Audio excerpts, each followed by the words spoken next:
वो कहती है कि मास्टर प्लीज़ मुझे कुछ दिनों का टाइम दीजिए।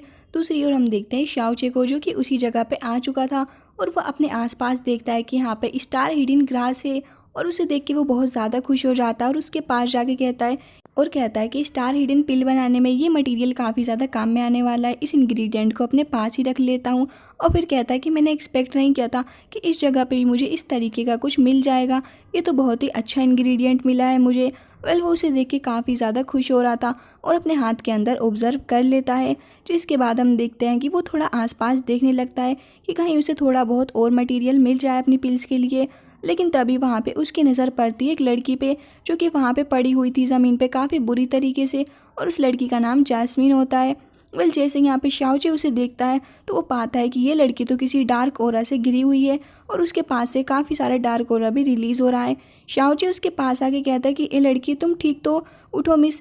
तभी वो लड़की नहीं उठ रही होती और हम देखते हैं कि शाओचे के अंदर भी वो ब्लैक ओरा आने लगता है और उस ब्लैक ओरा से वहाँ पे उसको बहुत ज़्यादा पेन भी हो रहा होता है। हम देखते हैं कि शाओचे खुद को दूर करने की कोशिश कर रहा होता है उस लड़की से, लेकिन तभी वहाँ पे उसको काफ़ी ज़्यादा पेन हो रहा था, जिसकी वजह से फाइनली वो उससे दूर हो जाता है और साथ साथ वो लड़की भी होश में आ चुकी थी।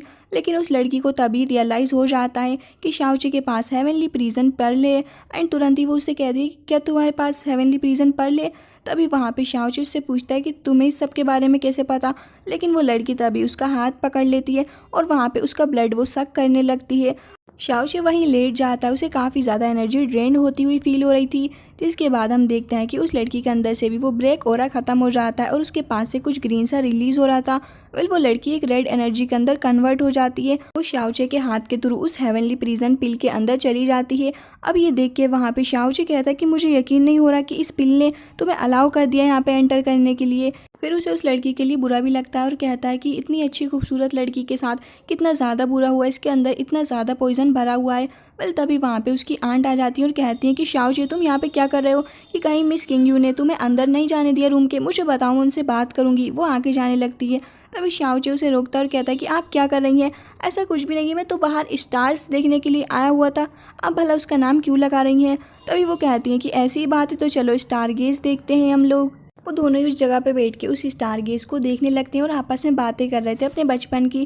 तभी वहाँ पे शाओचे कहता है कि तुम्हें याद है हम अक्सर ही बचपन में यहाँ पे आया करते थे। तभी वहाँ पे आंट कहती है कि हाँ बिल्कुल मुझे याद है, हम बचपन में आया करते थे और एक बार तो ग्रैंडपा ने हम दोनों को पकड़ भी लिया था।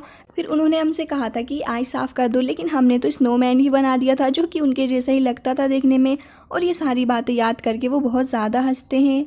शाओलिंग सी सैड हो जाती है और कहती है कि चाहे जो भी हो अब वो समय कभी वापस नहीं आने वाला, वो टाइम बहुत ही ज़्यादा प्रीशियस और हैप्पी था। तभी वहाँ पे शाओचे कहता है कि आप ऐसा क्यों कह रही है।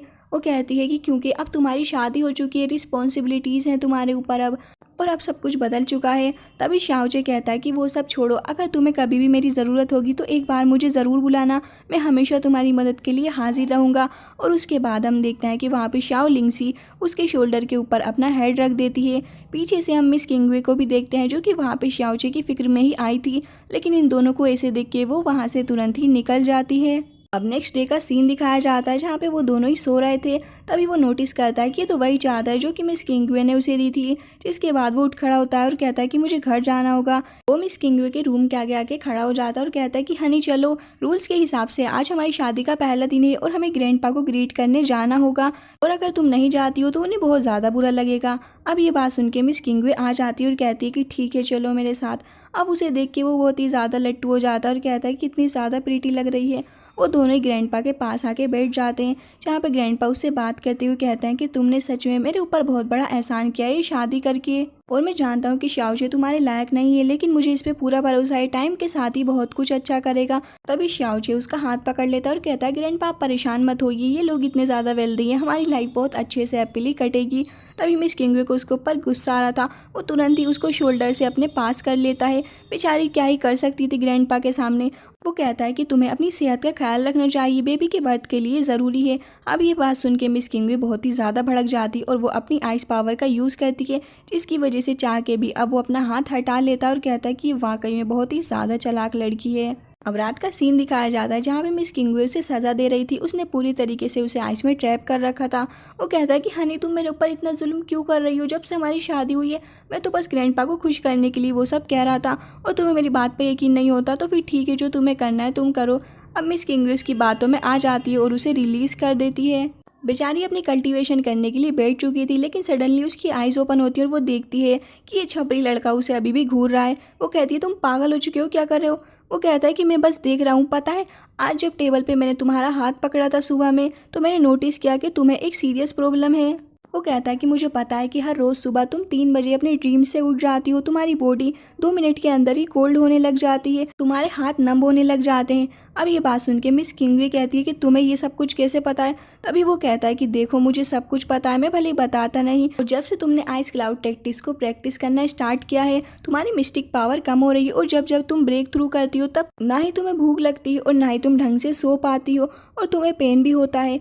ये बात सुनने के बाद मिस किंगवे कहती है कि तुम्हें सच में इतना सब कुछ पता है, मुझे तो बिलीव नहीं हो रहा। जिसके बाद वो भागते हुए जाता है और साइड में खड़े होकर कहता है कि मुझे ये भी पता है कि बेबी को बर्थ देते टाइम भी तुमको काफ़ी ज़्यादा प्रॉब्लम होगी। जिसके बाद मिस किंगवे को बिलीव हो जाता है कि सच में इस लड़की को कुछ तो पता ही है। मिस किंगवे कहती है कि हाँ तुमने बिल्कुल सही कहा, ये जो हमारी आइस क्लाउड टैक्टिक्स है ये मार्शल आर्ट की आइस की तरह ही है और हम इसे पहली बार से इस्तेमाल नहीं कर सकते, ये मुश्किल है। तभी वहाँ पे वो कहता है कि अच्छा लेकिन एक बात बताऊँ, तभी तो ये रीज़न है कि तुम्हारे इमोर्टल पैलेस के लोग बहुत ही ज़्यादा जल्दी मर जाते हैं, वो कम जीते हम लोगों के कंपैरिजन में, क्या ये सच नहीं है? मिस किंगवे कहती है कि हाँ तुमने बिल्कुल सही कहा। जिसके बाद वो कहता है कि अगर तुम चाहो तो मैं इसको क्योर कर सकता हूँ, साथ साथ मैं तुम्हारी मिस्टिक पावर को भी एक्सिलरेट कर दूंगा और ये 3 गुना ज़्यादा बढ़ जाएगी। सोचो सर अगर तुम्हें मेरी हेल्प मिल जाए तो कैसा रहेगा? अभी यहाँ पे मिस किंगवे को भरोसा तो नहीं हो रहा होता, लेकिन इतनी सारी बातें सुनने के बाद वो कहती है कि अगर तुम ऐसा नहीं कर पाए तो याद रखना मैं तुम्हारे हाथ काट दूंगी। सेकंड बाद ही शाओजी अपनी नीडल्स लेके बैठ जाता है और वहाँ पे मिस किंगवे के हाथ को टच करने लगता है और कहता है कि हनी तुम्हारे हाथ कितने ज़्यादा सॉफ्ट हैं। मिस किंगवे गुस्सा करते हुए कहती है कि तुम ये प्रोसेस कर रहे हो या फिर नहीं। जिसके बाद वो मुस्कुराते हुए कहता है वो तो मैंने ऑलमोस्ट कर ही दिया है और हम देखते हैं कि उसने नीडल्स लगा दी होती हैं। मिस किंगवे कहती है कि मैंने तो देखा भी नहीं, ये तो सच में काफ़ी ज़्यादा अच्छा है इस सब में। जिसके बाद वहाँ पे वो अपनी पावर्स का यूज़ करता है और उस नीडल्स के थ्रू वहाँ पे उसकी स्पीड को बढ़ाने की कोशिश कर रहा था। मिस किंगवे इस प्रोसेस को देख के कहती है कि हाँ तियानशुआन कॉन्टिनेंट में सिर्फ 3 ही लोग हैं जो ऐसा कर सकते हैं और ये उनमें से एक ही कर पा रहा है। इसका मतलब ये झूठ नहीं बोल रहा था। जिसके कुछ सेकंड्स बाद ही वहाँ पे कि अब ये पूरा हो चुका है, तुम इसे एक बार ट्राई कर लो। तभी हम देखते हैं कि मिस किंगवे उसे ट्राई करने लगती है। वो आइस से कहती है कि तुम जाओ, तुम फ्री हो, जो तुम्हें करना है तुम करो। और तभी वो आइस को रिलीज़ करती है। जिसके बाद वहाँ पे आइस की स्पीड भी काफ़ी ज़्यादा तेज़ हो चुकी थी पहले से और वो कहती है कि मानना पड़ेगा ये तो बहुत ही ज़्यादा स्मूथ हो चुकी है और पहले से इसकी स्पीड भी काफ़ी बढ़ चुकी है। वेल कुछ टाइम बाद ही हम देखते हैं कि शाओचे कहता है तुम्हें पता है लेकिन इसके साथ साथ भी तुम्हारे साथ और भी प्रॉब्लम्स है, तुम चाहो तो मैं इसे ठीक कर सकता हूँ और तुम्हारी स्पीड 10 गुना ज़्यादा बढ़ जाएगी। मिस किंगवे कहती है क्या तुम ऐसा सच में कर सकते हो? वो कहता है कि हाँ लेकिन उसके लिए मुझे तुम्हारे कपड़ों को रिमूव करना होगा। अब ये बात सुन के मिस किंगवे भड़क जाती है और कहती है किस तरीके की बातें कर रहे हो तुम? वो कहता है कि देखो अभी मैंने तुम्हारी सिर्फ फाउंडेशन ही ठीक करी है, तुम चाहो तो मैं आगे भी इसे ठीक कर सकता हूँ। तभी मिस किंगवे उससे कहती हैं कि तुम आगे प्रोसेस स्टार्ट करो। तभी वो कहता है कि क्या, ये लड़की तो अभी मुझे आने भी नहीं दे रही थी अपने पास और अब खुद से ही बुला रही है। वो तुरंत से कूद के आगे बढ़ने लगता है और कहता है कि मैं सच में जीत गया इस लड़की से। इसके बाद हम देखते हैं कि वो उसके एक्यू पॉइंट्स पे उस नीडल को लगाने लगता है। मिस किंगवे को काफ़ी पेन हो रहा था और वो कहता है कि हम बहुत बड़े ट्रबल में फंस जाएंगे अगर मैंने इन नीडल्स को ध्यान से नहीं लगाया। जिसके बाद वो काफ़ी ज़्यादा ध्यान से अपने काम को करने लगता है और मिस किंगवे की बैक पे उन नीडल्स को लगाने लग गया था। जिसके बाद हम देखते हैं कि वो अपनी स्पिरिचुअल पावर्स का भी यूज़ करता है। जिसके बाद वहाँ पे वो उन नीडल्स के अंदर अपनी स्पिरिचुअल पावर के थ्रू उसकी जो फाउंडेशन थी उसको ठीक करने लगता है। साथ साथ मिस किंगवे को बैठे हुए वहाँ पे काफ़ी ज़्यादा पेन हो रहा था लेकिन वो फील कर पा रही थी उसके अंदर होती हुई इम्प्रूवमेंट। हम देखते हैं कि पूरे घर में ही आसपास हर जगह पे आइस फैलने लग गई थी।